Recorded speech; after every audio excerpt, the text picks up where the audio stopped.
Good Friday morning. I'm Brian Custer, and let me tell you, last night's game was absolutely wild, especially for basketball fans. We have a lot to break down today. Jessica Mendoza, Monica McNutt, Seth Greenberg, Jay Will, and Tim McMahon are all here with me in studio. But let's kick things off with one of the craziest finishes you'll ever see in the NBA. The Los Angeles Lakers took on the Chicago Bulls, and with 5 minutes left in the third quarter, the Lakers were comfortably ahead by 16 points, and at one point, they even led by 18. But then, the Bulls came alive. Luka Doncic made an alley-oop to LeBron James, who responded with an emphatic dunk. The game was tight, but the Lakers still appeared to be in control. However, with just 12 seconds left in the fourth quarter, the Lakers were up by 5 points, and that's when the madness began. Patrick Williams, with incredible poise, hit a corner three, cutting the Lakers' lead to 2. On the inbounds, LeBron James made a crucial mistake, telegraphing the pass, which allowed Josh Giddey to swoop in and steal the ball. Giddey quickly found Coby White, who drained another three, giving the Bulls a 1-point lead with just 6 seconds of play. The Lakers had one last chance to win, but they couldn't execute. With 3.3 seconds remaining, Giddey made a game-winning layup after a perfectly executed inbound play, clinching a thrilling 117-116 victory for Chicago. It was an astonishing comeback as the Bulls managed to erase an 18-point deficit in the final moments of the game. Josh Giddey, who finished the game with 25 points, 14 assists, and a triple-double, was understandably ecstatic. After the game, he admitted, "I've never made a game-winning shot like that before. I had a few layups to put us up, but a walk-off like that was special."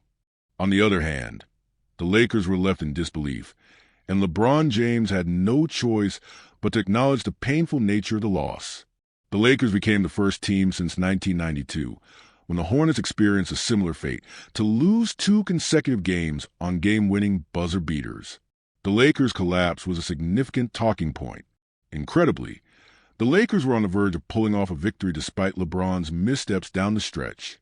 In the final moments, the Lakers' defense collapsed. The Bulls were hitting three-pointers with confidence, and that was credit to Giddey, Williams, and White, who each nailed big shots. What stood out, though, was how poorly the Lakers executed in crunch time. LeBron's errant inbound pass allowed Chicago to score, and their defense failed to contain the Bulls' shooters.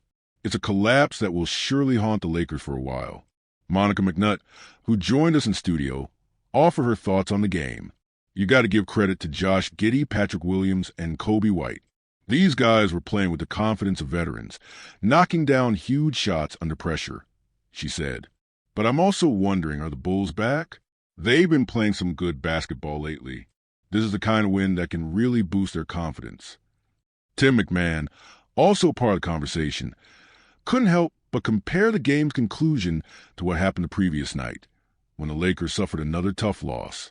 For LeBron, this is a difference between the all-caps GOAT and the lowercase GOAT, Tim said. It was shocking to see LeBron, a basketball genius, make such basic mistakes in the final moments. The turnovers and defensive blunders were uncharacteristic of someone of his caliber. Indeed, the Lakers' defense in the closing minutes was concerning. With Luka Doncic on the floor, the Lakers' defense simply couldn't contain him or his teammates.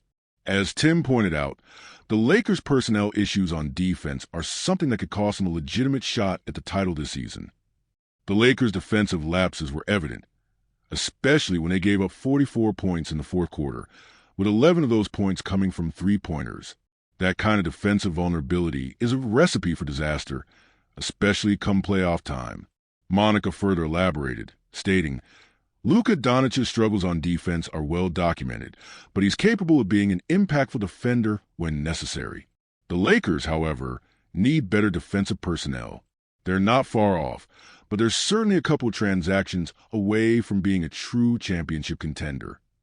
Despite all the drama, we must also consider the impact of the Lakers' grueling schedule, which saw them play 10 games in 15 days.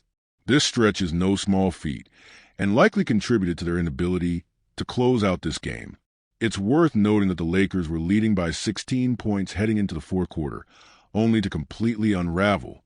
Looking ahead, it's clear that the Lakers need to tighten up their game in several key areas, especially on defense. They've shown the potential to compete, but to secure a championship, they'll need to clean up their execution, particularly in crunch time situations. The loss of the Bulls was an eye-opening moment for the team, but it's one they can learn from as they move toward the postseason. In the end, the game was a testament to the unpredictable nature of the NBA, where anything can happen in the final moments.